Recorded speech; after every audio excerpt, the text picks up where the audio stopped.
Daddy, we're doing. I'm doing a podcast, Dizzy. Hello and welcome to the Too Cool for School podcast. I am your host, Yannick, and on today's episode we have a former teacher who's here to share her story of overcoming adversity. So I'll allow my amazing guest to introduce herself. Thank you. My name is Vanessa. I'm a previous teacher, I'm a mother, and I most recently survived stage 4 colon cancer. Thank you for joining us today. We've got a lot to speak about, especially around the adversity that you had to overcome around your colon cancer, stage 4 colon cancer, to be specific. But before we head into that and we go back, a bit into like your sort of experience, as a teacher. What are some fond memories that you have, like, of teaching, just to start off with? Like, what are some of the things that you miss about teaching? I think it's just interactions with the pupils. You have some really special characters. I remember one of my first roles, I was a form tutor for year 7, and I loved spending time with those kids. Like, they used to make me laugh in the morning. It's just the random conversations, and when they run up to you, they're excited. Maybe they've achieved something you're working with them on, and just kind of seeing how they light up and the excitement that they have just to share it with you. These are things that I miss, being a part of just kind of shaping their confidence, helping them build their confidence and seeing that transition. Yeah. That's amazing. You know what, I can never do year 7s. Yeah. Like, I think just seeing them, to be honest, my final year group before I left, they were year 7s, and it was a great experience, but it was also difficult because a lot of them didn't transition from the sort of year 6 primary school type, behaviours, which was sort of difficult to manage. Looking back at your time in teaching, like, what do you think are some of like the unspoken challenges that schools and parents are facing from your time when you were teaching? I think that most of the challenges are actually spoken about. But if I think specific, like, we know about the workload, and the sizes of the classrooms and the needs of the pupils, and having one teacher trying to meet all of those needs. I think those are very pressing things. But I would say, in terms of unspoken, like, my subject is business and economics. Yeah. And so that is a subject, those subjects, typically you teach them in year 10 to year 13, which means that, like, these are key years in pupils' journey. I wish that somebody kind of helped me understand that during my PGCE year whilst I was training to become a teacher, because you're learning how to teach, you're a new teacher, but actually what you do in that year when you're learning, when you're making mistakes, is going to have an impact on that child. So I wish I had that insight before I started. Yeah. And you spoke, as like you've mentioned as well, that you're a parent, and you was teaching, like you was a parent while she was a teacher as well. How did you find that balance in terms of, like, being able to sort of give 100% to your students whilst also giving 100% to your kids? Because I think that's a conversation a lot of, like, teacher parents are having in terms of, like, finding that balance. So how did you find that balance? I think that when you're a parent, especially because, like, my son was a bit older, it's not like he was 4 or 5 when I was teaching. I think when you're a parent, your students benefit. And I think in terms of the challenges around balancing, I think it's the same as any other industry, any other role. I thought actually teaching, it would be a better balance because my son's holidays would be the same as mine. But guess what? Teaching it doesn't only happen in the classroom. You have to prepare for those lessons. You have to mark. You have to do parents' evening. You have to do extracurricular stuff with the pupils to ensure that they have, like, a holistic education. So I actually found it, just as hard. There was no benefit really for me Yeah. No, that's interesting. And being a parent and also being a teacher means that you've got the benefit of having a better understanding of the education system, having a better understanding of the school system. And, you know, there are many parents, not just in our community, but in other communities who may not have that, you know, that good of an understanding of the school system. So there's a lot of like processes and procedures that might be, you know, foreign to them or they might struggle with. Because you've had, you know, the experience of doing both, like what's one advice that you would maybe give to parents who are not familiar with like the UK school system in terms of like how to navigate those systems as a parent? I think, especially if we talk about secondary school specifically, I think that you need to take it upon yourself to ensure that the teacher understands how to teach your child.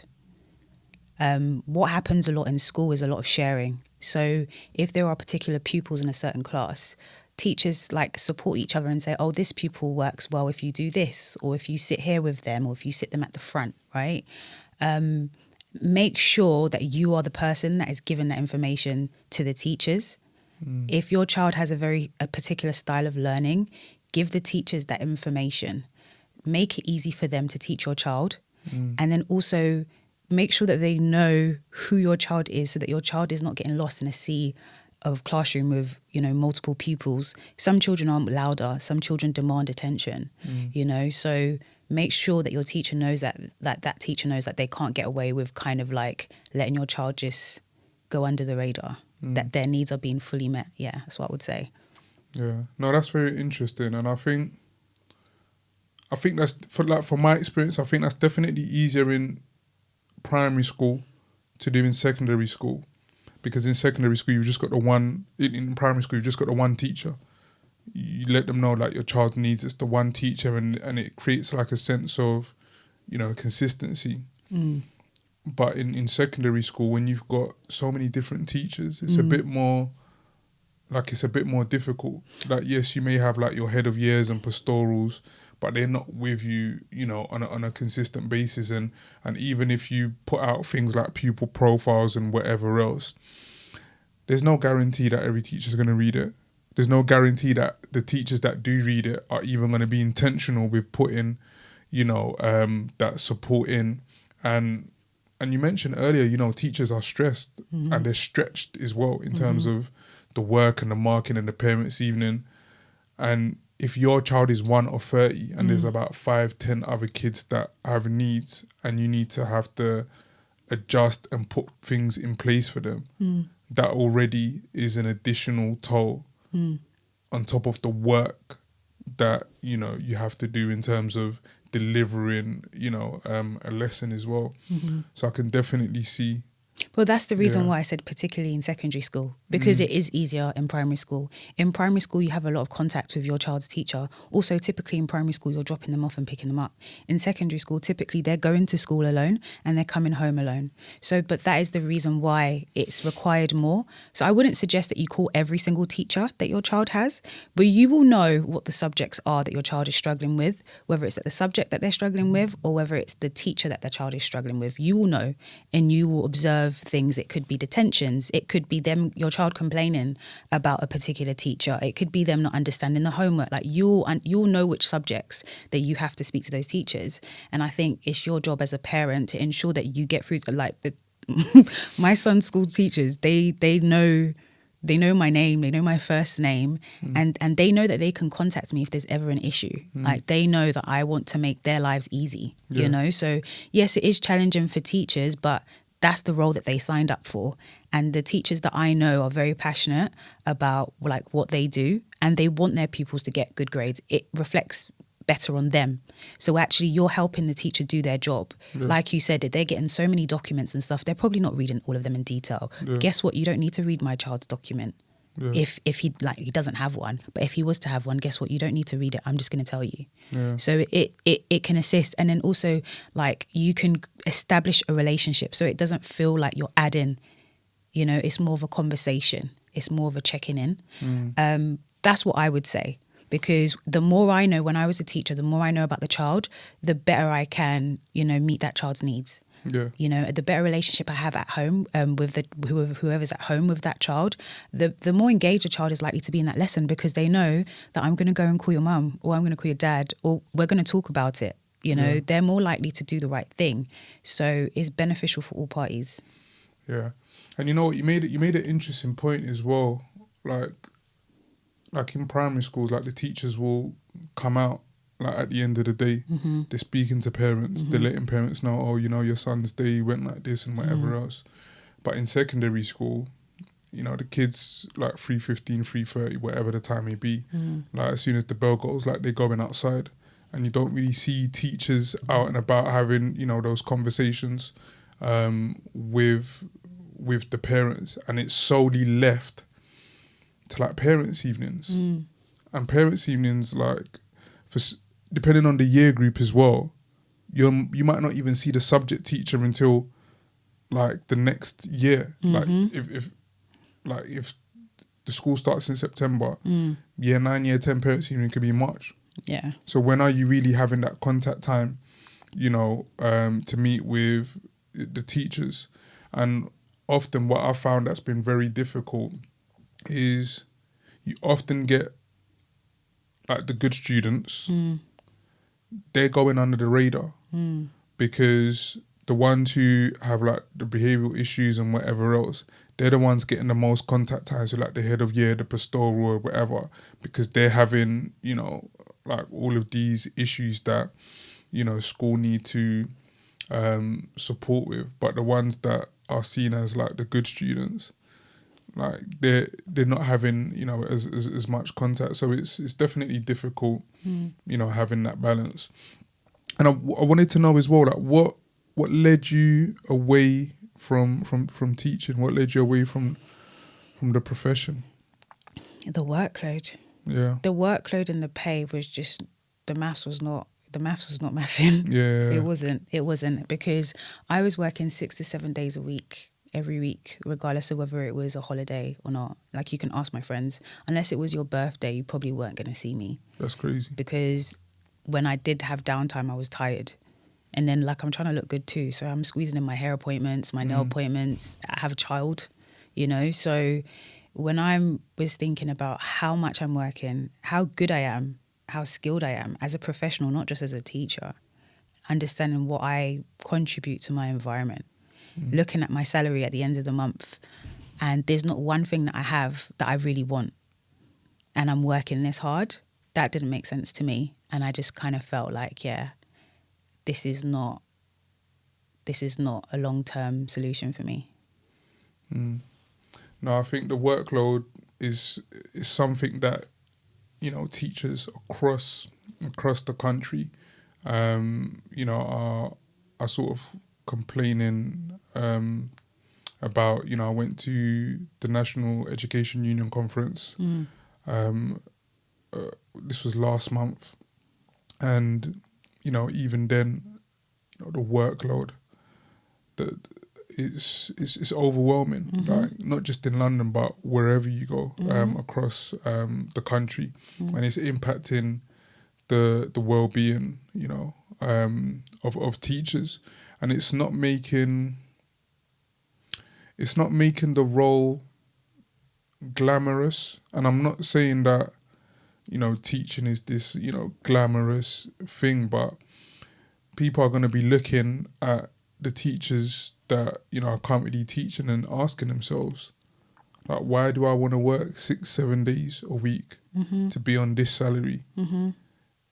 And we're getting, in a day and age where you're having parents that are, being disrespectful to teachers. You're having students that are not even trying to learn and engage. You're having creative subjects, being taken out of the curriculum. Like, you're having all of these, issues, and it's clear to see the difficulties in the retention. So the thing is as well, like, the balance is difficult. You talk about the glamorous stuff, like, I don't think that anyone that goes into teaching goes into it because it's glamorous. Do you know what I mean? And similarly, I don't think that anybody that goes into teaching is going into it because they think they're going to be like rolling in money. Yeah. Do you understand? Yeah. So these are not things that I was like unaware of prior to having the role, but it still has to make sense. And that well-being word that you use is such a buzzword. Everyone is using it. But after the CPD, after the well-being session or hour, someone is going to send you an email and ask you for a lot of things to do after they've just told you to take time off and not to work after a certain time. You're going to get loads of emails. So the well-being word, like I think it's being used in quite a toxic way, because all schools are talking about well-being. All schools are pushing well-being. Like they're talking about it, but in practice, the system doesn't allow for well-being to be prioritized, you know? So yeah, it's a catch-22 situation. And it definitely needs to be practiced top down. And I say that because even in the school that I worked at, like even when we did push wellbeing, like you could see it like within the senior leadership team that people are stressed. And if SLT are stressed, what do you think is going to happen to, you know, the people that are working under you, the middle leaders, the form tutors, the rest of the staff? And I could see it. And I'm thinking about it more in hindsight. I could see that even they were stressed. So yeah, they might be talking about and saying, "Oh, let's do this, let's do that," but they're not putting it into practice, you know, themselves. So I think it's important that even from a leadership level, like if you're showing that, like, look, I'm stressed, but I'm taking the time out to do this, or you know, let's do this as, you know, a leadership team. I think that's important for the ethos and the culture of the school, and not just, oh, you guys are stressed, we're the leaders, so we're going to do this for you guys, and we're going to go back to being stressed. So it's definitely about having that balance. I also wanted to know, like, can you sort of describe the moment where you felt like where you felt or realised that your health started to deteriorate? In hindsight, yes. In hindsight, it was probably in like 2021.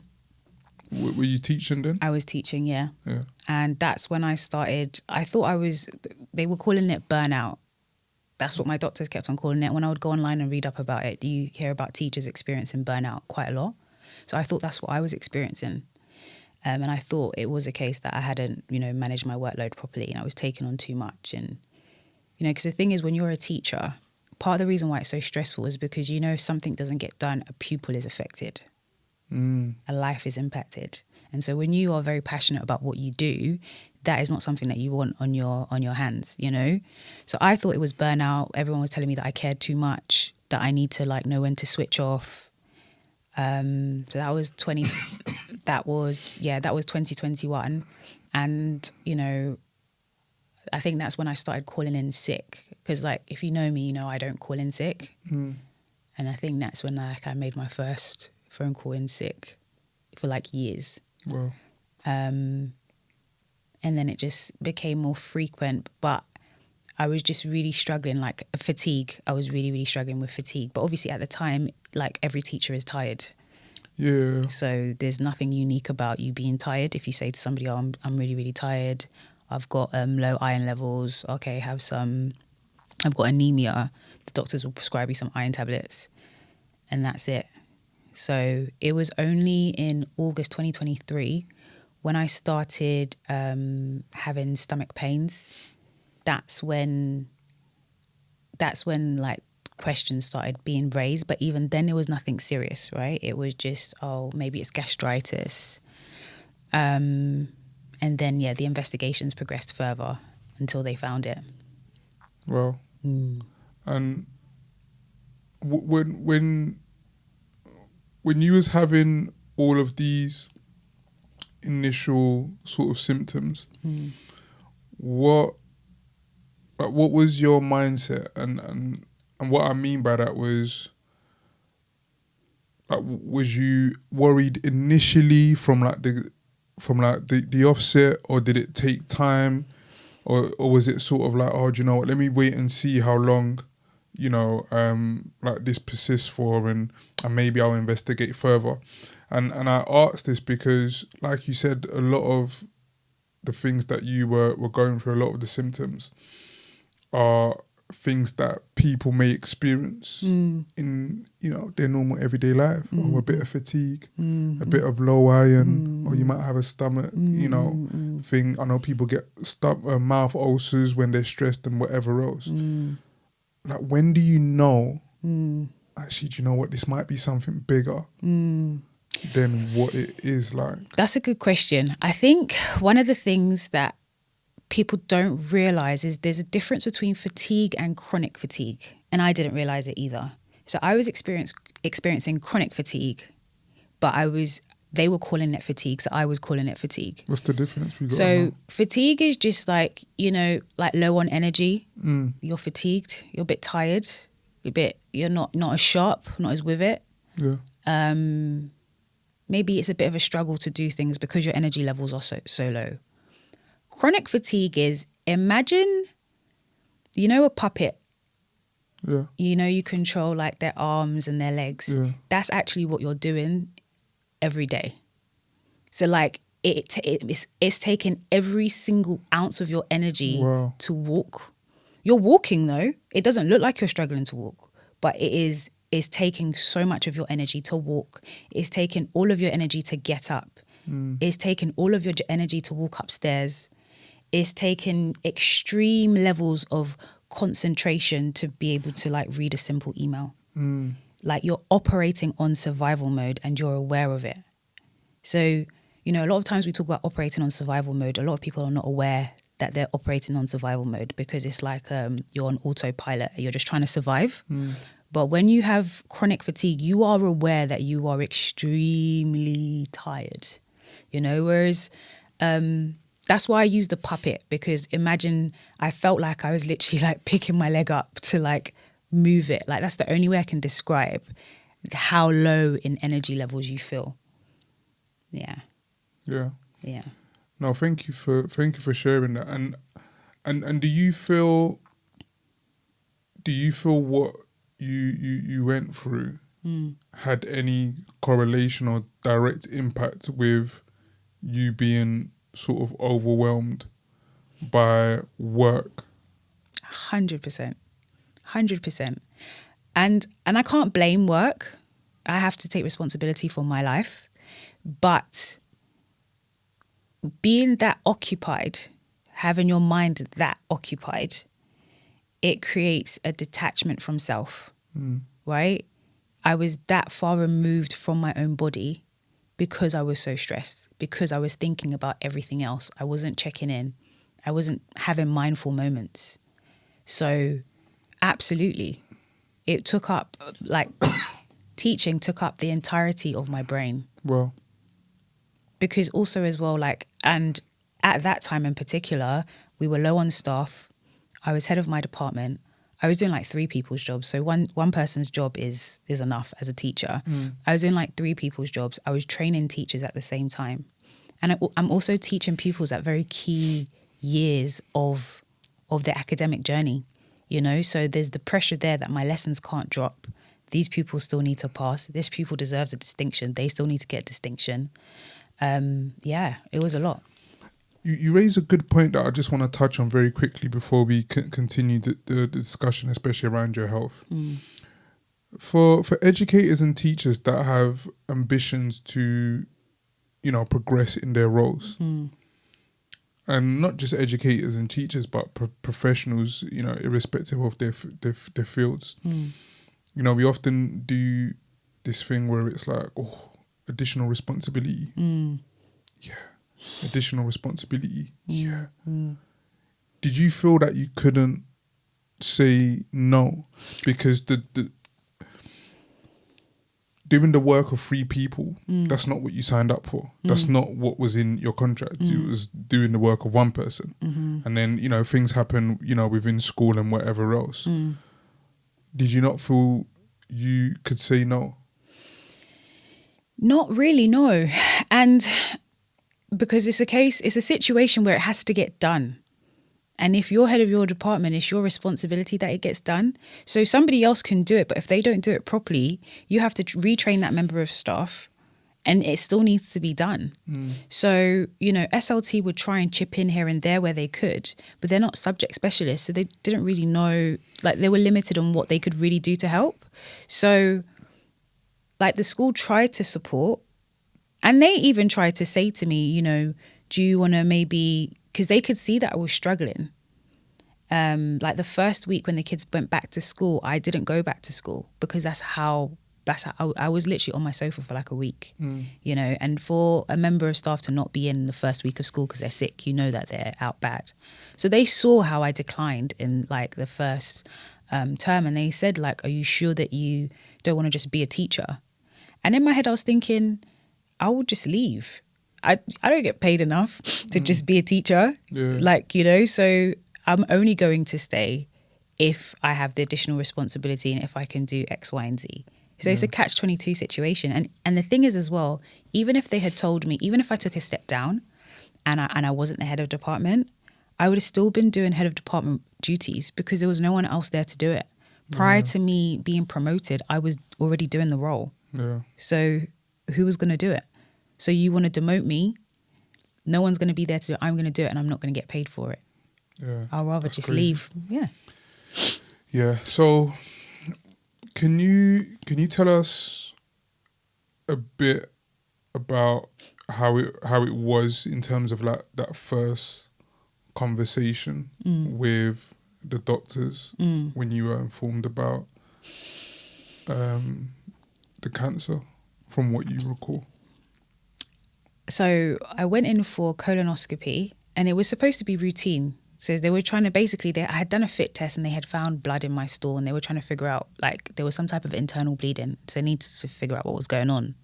Obviously at this point, it's just like routine checks. Nobody suspected it was cancer. Yeah. And I did a colonoscopy and a gastroscopy. When I went in for the colonoscopy, like the room and the energy in the room shifted and you're awake. So I could also see People's face. I could see people's face, but I could also see the camera of what they could see, what was going on inside. So I could see the tumor. And I could tell, I could tell that it wasn't supposed to be there. I didn't know what a tumor was. I didn't know what cancer was. I didn't know what the inside how of did you know your... it was a tumor when you saw it? I didn't know it was a tumor, but I knew it wasn't supposed to be there. Yeah, you've been watching Grey's Anatomy. No. Yeah. It was like, imagine like an inside of a straw. And then there's just like a lump. Yeah, It the just straws needs to be smooth, and Yeah, everything yeah. was smooth up until there. Damn. Nothing looked infected or diseased or aged. Like everything looked healthy. The guy was even saying, and this because there was like a student like doctor in there, and he was like, "This is a good example of what a healthy colon looks like." And then he went up a little bit further, and the energy just shifted. The energy shifted. I knew instantly that that was not supposed to be there. And then... So he said that this is what a healthy thing looks like? yeah, he was in the middle of saying that sentence, yeah. Yeah. He used the said word it too healthy. early. He said it way too early. But which also kind of makes me feel like how did it get there in the first place? That's another question. Because it was a very clear mutation. Like sometimes when you look at things, you can tell something looks diseased, maybe deformed or like problematic somehow. It was just there. It was just so random. It was just like a random mutation that was just there. So then After that, Yeah. they said to me, the guy was like, I've done this enough times. He's like, I took a biopsy and we sent it off. He was like, I fast-tracked it for the cancer service. I've done this enough times to let you know that it is probably cancer. And I was angry at him for saying that to me because I was thinking, bro, you can't say that. You don't know that. Yeah. But then at the same time, I was thinking, for him to say that without it being tested says a lot. Yeah. So I was going back and forth. I was battling myself in my brain for like the 2 weeks whilst I was waiting for the results because a part of me was just like, it has to be. Those 2 weeks must have been the It was longest 2 weeks. hell. Literally hell. Wow. And I actually was just like, I felt defeated because a part of the reason why I went into teaching is because I wanted to be, sorry, I'm going to get emotional. Part of the reason that I went into teaching is because I wanted to be positive contribution to society. So I was just thinking, like, this is so unfair. I try everything that I do to be a good person, like a nice person, a considerate person. And I was already tired and burnt out from work, so I'm like, I'm not getting paid, and I'm not getting paid my worth. Do you know what I mean? I'm tired. I'm working all the time, and now you're gonna tell me? I was just thinking, like, take me now. I'm actually tired. Like crazy. those 2 weeks, I was just thinking, like, I'm actually done. I don't want to live anymore. Those were my initial thoughts, and then when I went in the day where they actually told me the results. When I heard the lady say it was incurable, because they're very smart the way they do it. They give it to you and they won't give you bad news all at once. Yeah. So they'll be like, it's cancer. And then I went to go speak to somebody else and the person was like, it's stage 4, it's metastatic. The other person was like, it's spread to your liver. And I finally went to see my oncologist and the oncologist was like, it's incurable. And I didn't really understand what she was saying in the moment, at the time when she told me it was incurable. I didn't really understand. But then she started asking me questions about my son's father and like who was going to be around to look after him, sort of thing.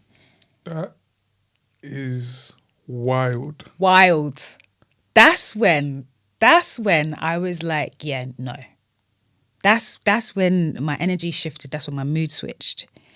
Because I lost my father at 14 and that rocked my world.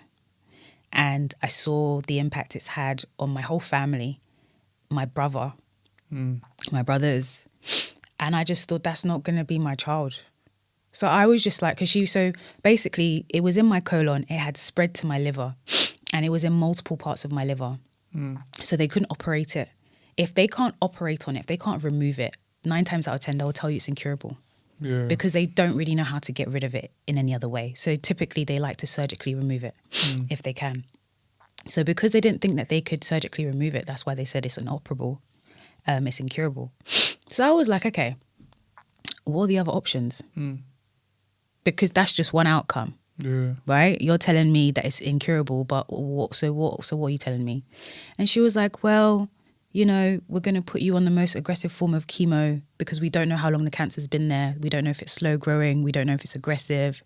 So let's just try and basically keep you alive for as long as possible. That's what she was saying to me. And I was like, okay. And she was like, well, if the chemo works and it shrinks the cancer, then maybe we can ask the question if it can be removed. And in my head, I was just thinking, all right, cool. Then that's what we're going to do. Yeah. Let's go for it. Literally. So yeah, those 2 weeks were actually mentally the most challenging part of actually having cancer. It was the waiting. Yeah, that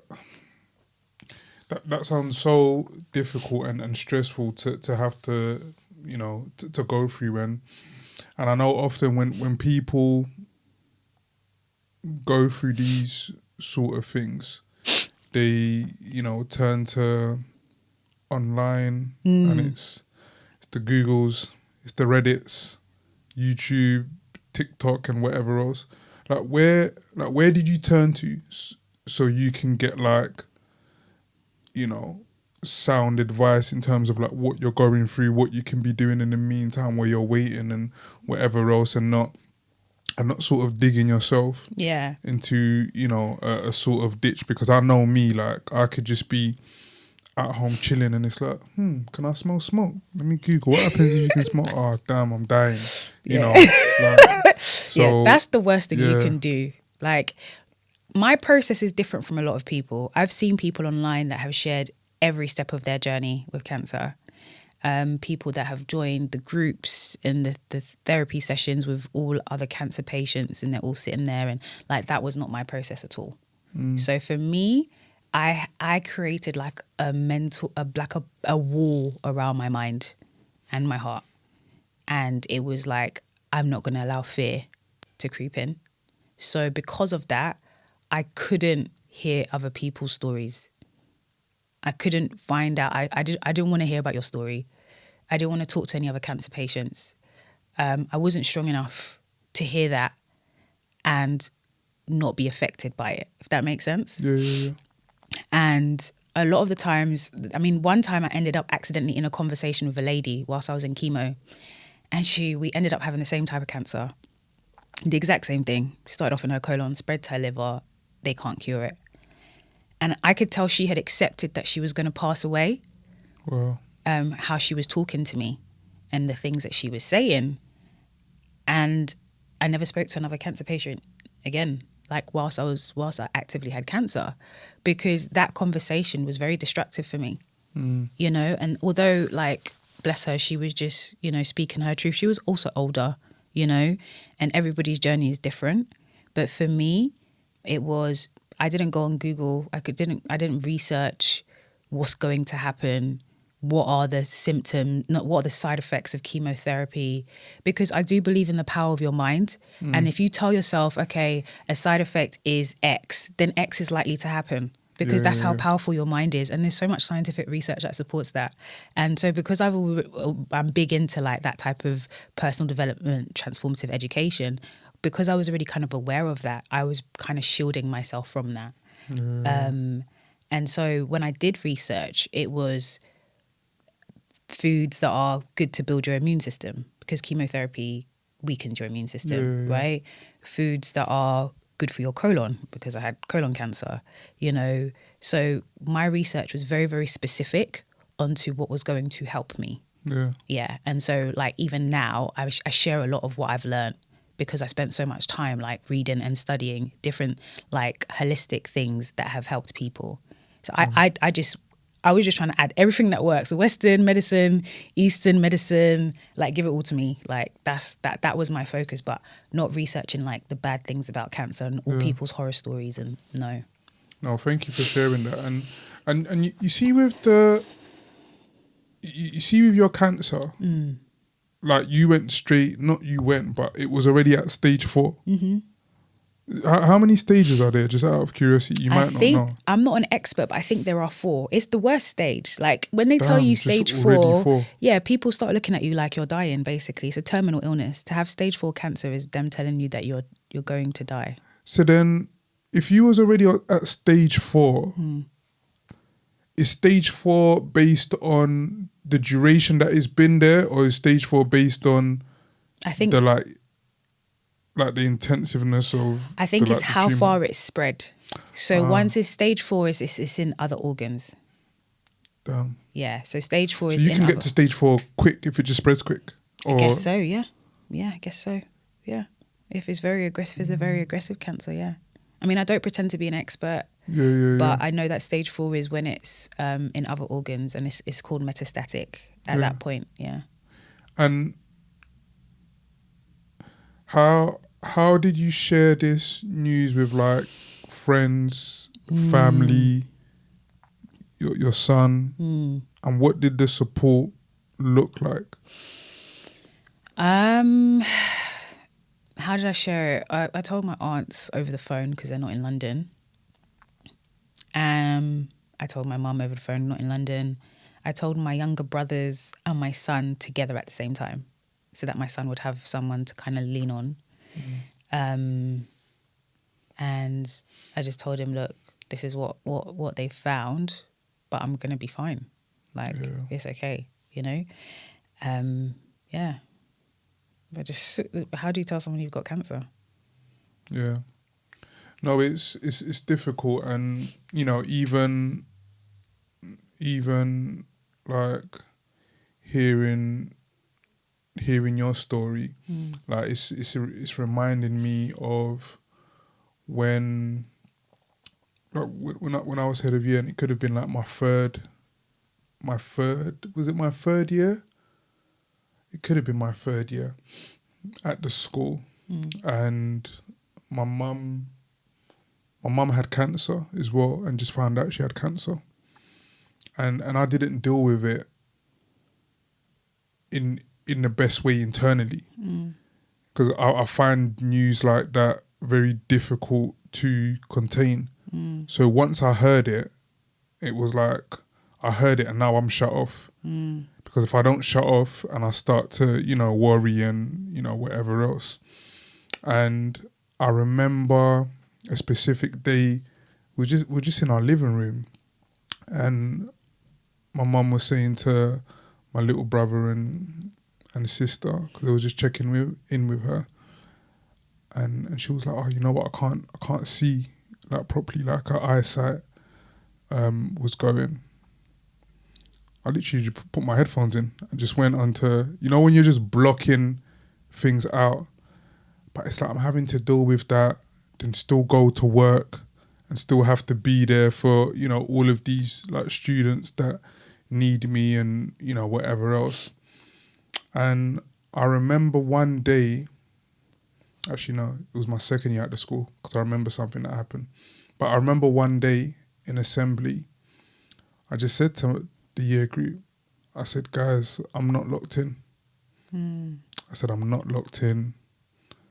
My mum's been going through this. It's been a difficult last, couple of months for me. But I just wanted to share that and be transparent, because I know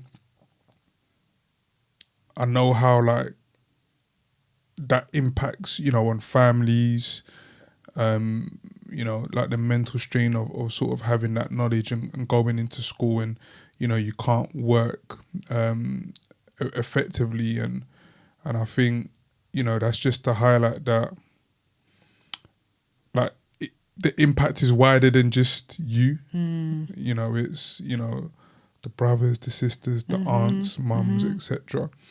And, I think this is just to sort of share and highlight that there's a wider impact as well. But during that moment, like, you felt that, like, you had support, to sort of overcome or deal with that. Yeah. My family and friends, like, honestly, I've got the best set of family and friends that anyone could ask for.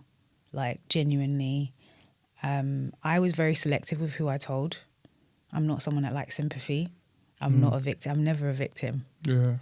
And I didn't want people to like feel sorry for me. So I only told really, really close friends, like best friends. And I only told some family members. I didn't even tell all my family. Because they didn't need to know. Because if you think, my family is so big as well. Some of you guys, I will only speak to you on Christmas and your birthday. So why do I need to tell you for you to just be talking to each other and now randomly start showing up at my house when we don't talk? Like, it's just awkward. So, but yeah, they were there for me. Yeah, they were there for me. They showed up when I needed them. But I'm also very independent. So sometimes I needed to also process it myself. Yeah. No, that's important. Yeah, that's important. And like, how did your faith like help and shape you during those moments as well? I told myself I wasn't gonna cry. Just ruining my street cred. My students would be like, "Miss, you don't have any." How did it? It was everything. It was the foundation. So I've been thinking whether I was going to share this or not, but I'm going to share it with you. I'm going to be 100% honest with you, yeah? I don't know if I told you this already, but the week I was given my diagnosis, I was actually visited by an angel. Did I tell you? No. I didn't know if I was going to share it with you or not, because I don't want you to think I'm like some weirdo. No, let's talk. Yeah, angel, I'm here for it. I was visited by an angel, and she told me a few things. And one of the things that she told me is that I would be healed by God, not by medicine. Another thing she told me was that I would turn people into believers. And so I knew I would be fine. I didn't know that things would happen as fast as they did happen within 7 months, like the cancer disappearing from my liver. I didn't know that that would happen in that way. But you can't experience something like that. Not that somebody told you, it's not like my aunt is calling me, telling me God told her that you're going to be fine. No. Or the pastor's telling you. No. This was in my bedroom. So because of that, I just knew I was going to be fine. So even like the nurses and the hospital staff, the surgeons, the oncologists, they were astounded by how much faith that I had. They really were. And obviously I didn't tell them. I was very selective with who I told at the time because, again, I don't want to seem like some, you know, kooky person. But so that was the foundation. Like that's where I drew my strength from. That's where like I drew my faith from. And I would literally just have gospel music on in the background, like all the time. Like whenever I could, I would just have gospel music on in the background. And that's kind of how I kept sane. That's powerful. That's Yeah. powerful. Thank you for sharing. Yeah. And now that and you've also shared that you're what do people say when they don't have like 7 months? They're in remission. No, that's for They're- no, not 7 months. This is Clean. That's for alcoholics and them, man. No. So what would you say? You're in I'm remission. in remission. What does Yeah. remission mean? Remission means that they haven't detected cancer cells. Okay. But they, right now, it's still early days. So I get like quarterly checkups. Yeah. Then that will move to like twice a year. And What's after remission? Like when they say that you're actually cancer free 5 years after. 5 years? Yeah. Okay. Yeah. Okay. Yeah. Because they say it's likely to come back within the first 5 years. It's likely to come back. Okay. And that's because there could be microscopic cancer cells that are there. But regardless of any of that, you know, because a part of me was like, should I wait till it's been 5 years before I start sharing? But no, because you guys told me it was incurable. Like, you actually told me that. You told me it was incurable. And you told me I had 1 to 3 years left of life. That's crazy. That's what you told me. You need to go back to that nurse that said it and said, hey, yo. No, but they know. Remember me? They were there. They know my story. Trust me. Like they were amazing. Don't get me wrong. They're doing their job at the end of the day. Like, they have to tell me what they see, what they've been educated on. So I don't expect to go to a surgeon and for her to be preaching faith to me. Yeah. Do you understand? So But remission is good. remission is good. Yeah. We're good. We're well ahead of the curve. Like, you know, there are people that overcome stage 4 colon cancer. Yeah. And it typically takes longer, but it does happen. Yeah. And now that you're on the other side of this chapter, like what's the future, you know, looking for you? Are we going back to school? No. Okay. Maybe as a TA, just because I love working with young people, TA. just for banter. Yeah, just for banter. Like the banter with secondary, when young people are funny, they're actually hilarious. They're Actually hilarious. Yeah. But no, I want to keep sharing my story. I have started sharing my story on TikTok and on Instagram. And it's been connecting me with a lot of people that are going through something similar or have family members that are going through something similar. And I hope that I can share, I hope I can inspire people to have faith to overcome any obstacle, any challenge. It doesn't have to be cancer. Yeah. I feel like I'm being called to do that. So that's what I'm doing at the moment. But I'm also still sharing because cancer doesn't end when they tell you you're cancer free. Unfortunately, that's not how it goes, you know. I've had a scan recently, waiting for results for that scan. It's ongoing, and you know, there's a lot of anxiety, you know, when you have the scans, when you have the checkups, little pains, little niggles. So I'm also documenting that because it's, like I said, it's ongoing.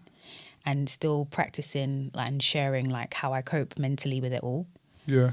But yeah, I think for me now it's just about inspiring people to look after their bodies and sharing the things that I learn as I go, and inspiring people to just have faith and to have courage and to trust God and not to just look at your circumstance, you know?